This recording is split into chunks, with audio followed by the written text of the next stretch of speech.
Hello everybody and welcome to my new video. I call this one Let's Photoshop. This isn't going to be a tutorial of how to Photoshop. Just like Let's Play videos are just about somebody playing, this video is just about me Photoshopping. And today I'm going to be creating a D&D monster from scratch. This one is Spiderhorse. It's one of the more obscure monsters, I think. For the past year or so, I've been creating lots of different kinds of D&D monsters.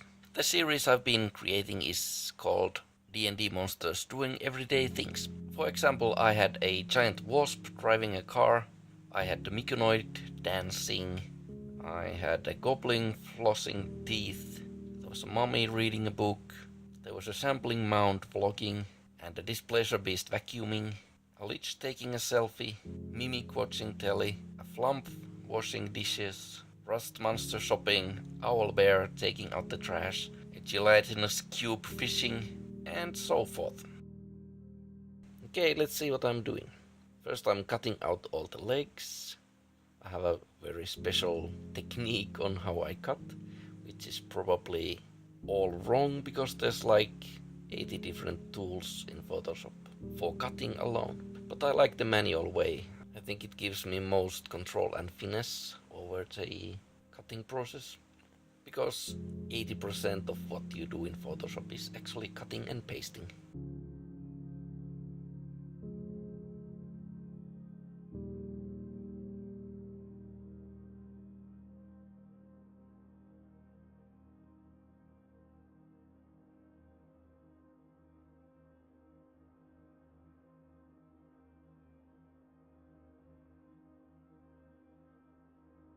More legs for the other side.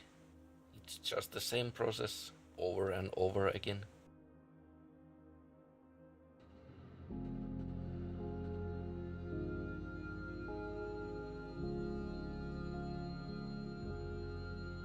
The bottoms of the legs were hidden by the flower, so I'll have to cut and paste. And trying to hide the seams.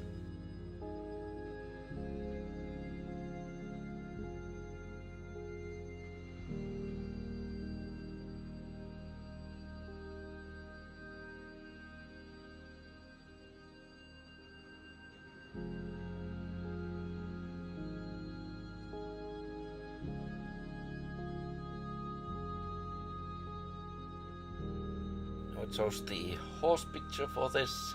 It's in similar angle as the spider. Here comes the ass. Again cutting it out from the background, hiding some blurry bits.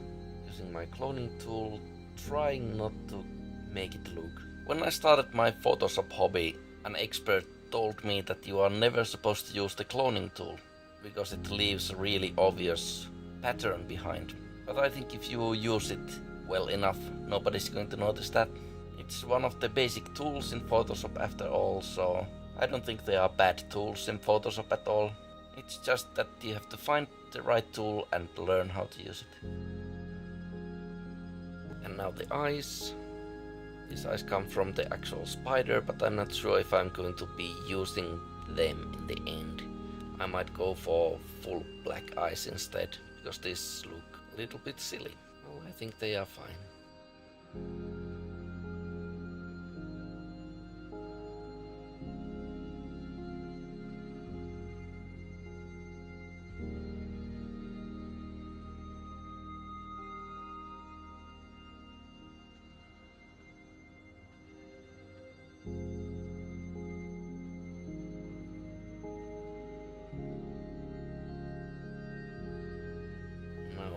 Hide some edges and make the legs a little bit darker to fit the horse body better.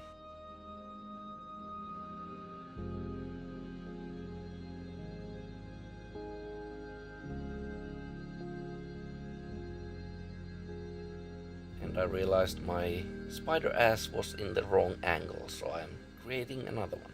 That's a little bit better.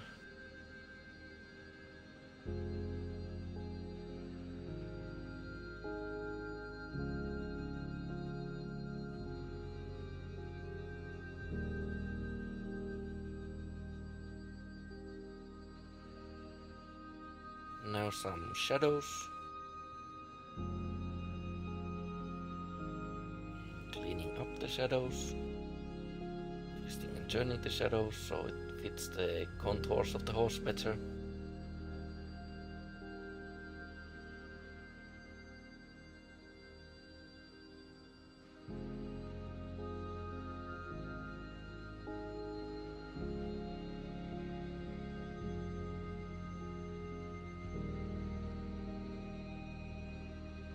And the legs are not quite fitting well in with the horse.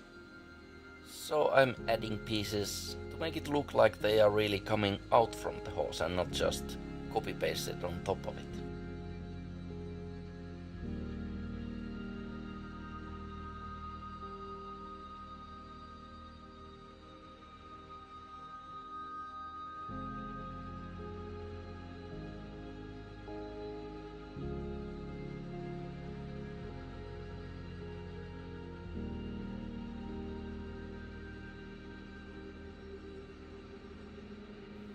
And checking how it looks from farther away constantly, because staring at an object really closely makes you not see the forest from the trees.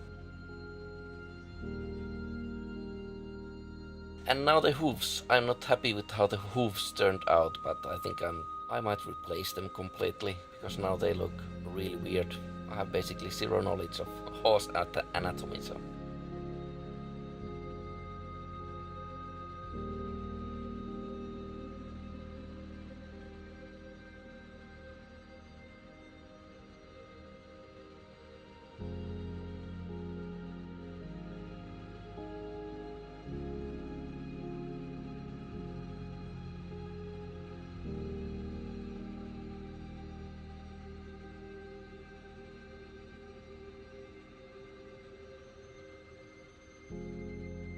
I'm adding more spider-like texture in the horse.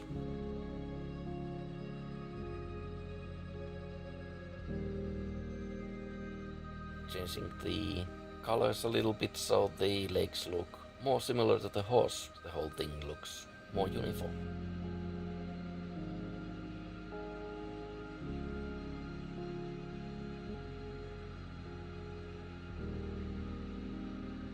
And I think that's almost ready. I'm just adding little bits here and there to give hints of the spider-like nature of the horse. Trying to blend these spider pieces with the horse pieces.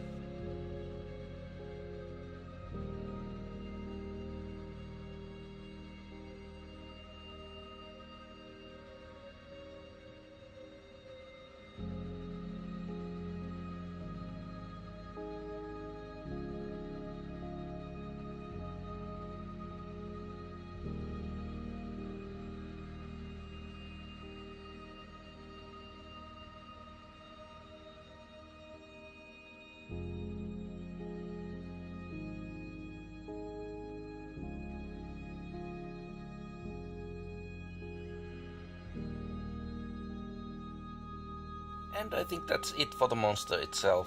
It looks quite good. There are some details I'm going to work on, but I think it's quite ready. So the next episode will be the doing everyday things part. And I need ideas for what the Spiderhorse should be doing. Something everyday normal, thing that humans normally do. Leave the ideas in the comment box below, or you can tweet them at me. I'll leave all my social media contacts in the box below. And I'm going to release another video. That's the time lapse of the whole build video. That's going to be about 40 or 50 minutes. I'm going to run it on double speed. It would otherwise be an hour and 20 minutes or something. And I'll put some music behind the video and you can mute it, listen to your own music if you want. But anyway, stay tuned for the time lapse video. Give me ideas for the doing everyday things part of the video, and I'll see you next time. Bye bye.